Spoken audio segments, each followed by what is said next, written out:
E aí, pessoal, bora mergulhar numa história que parece até roteiro de filme, né? A gente está falando do senador Marcos Duval.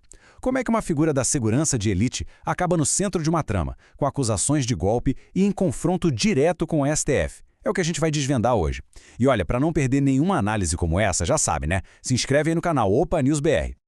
Sabe qual é o jeito mais impactante de entender essa história toda? Começando pelo final, né? A gente vai direto para as consequências. Assim, fica bem claro o tamanho do que está em jogo aqui. Pensa só na cena. Comecinho de agosto de 2025. O senador Marcos Duval está voltando dos Estados Unidos e quando pisa no Brasil, pá!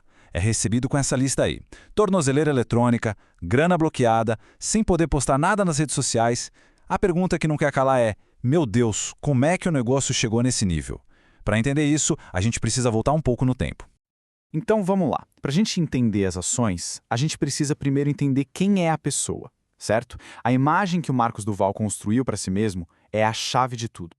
Olha só, antes mesmo de entrar para a política, ele já era uma cara conhecida na mídia. Ele tinha uma empresa de consultoria de segurança, a CAT, e se apresentava como um mega especialista, instrutor da SWAT e tudo mais. Foi exatamente essa imagem de herói da segurança que o ajudou a se eleger senador pelo Espírito Santo lá em 2018.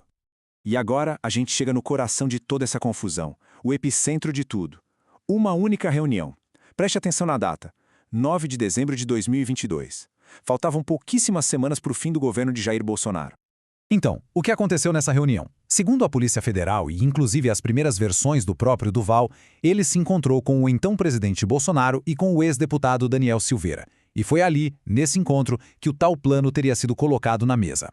E o plano era esse aí, dividido em 4 etapas bem claras. A missão do Duval seria basicamente gravar o ministro Alexandre de Moraes sem que ele soubesse. A ideia era provocar o ministro, fazer ele falar algo que pudesse ser interpretado como um passo em falso, sabe?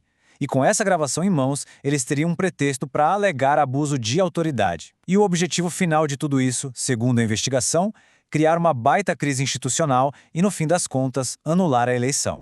Só que aí, quando essa história toda veio à tona, a versão do senador Duval começou a mudar. E mudou muito. Virou um verdadeiro quebra-cabeça para os investigadores. E aqui está o X da questão. Olha só a diferença. Para a revista Veja, ele disse que ouviu os detalhes do plano da boca do próprio Bolsonaro. Já no depoimento oficial para a Polícia Federal, a história mudou. Ele disse que o ex-presidente ficou quietinho, calado, durante toda a conversa. É uma contradição gigantesca, né? Aí a gente se pergunta, mas por que essas versões tão diferentes? Tinha um motivo? Bom, em mensagens privadas que a Polícia Federal encontrou, o próprio Duval meio que entrega o jogo. Ele diz que usou a entrevista como uma isca para atrair a imprensa. E qual era o objetivo dessa isca? De acordo com as mensagens, era criar uma pressão para instalar uma comissão parlamentar e, de quebra, tentar tirar o foco dos atos de 8 de janeiro. A conclusão da Polícia Federal foi direta. Essas ações foram uma tentativa de obstruir e embaraçar as investigações sobre a tentativa de golpe de Estado. Bom, e com toda essa confusão de versões e acusações, era meio óbvio o que ia acontecer, né? O senador entrou em rota de colisão direta com o Supremo Tribunal Federal. E a coisa foi escalando. Essa linha do tempo aqui deixa tudo bem claro. É uma sequência de ação e reação. Começa com busca e apreensão lá em 2023. Depois, passaporte apreendido. Aí vem o desafio. Ele viaja para os Estados Unidos mesmo proibido. E na volta, vem as medidas mais pesadas, como a tornozeleira. Depois ele pede licença e o STF até suspende algumas medidas, mas a proibição de sair do país continuou.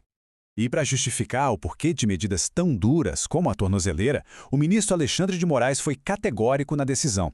Ele escreveu que a atitude do senador, ao viajar sem autorização, demonstrava uma absoluta afronta, um desrespeito total à ordem do judiciário.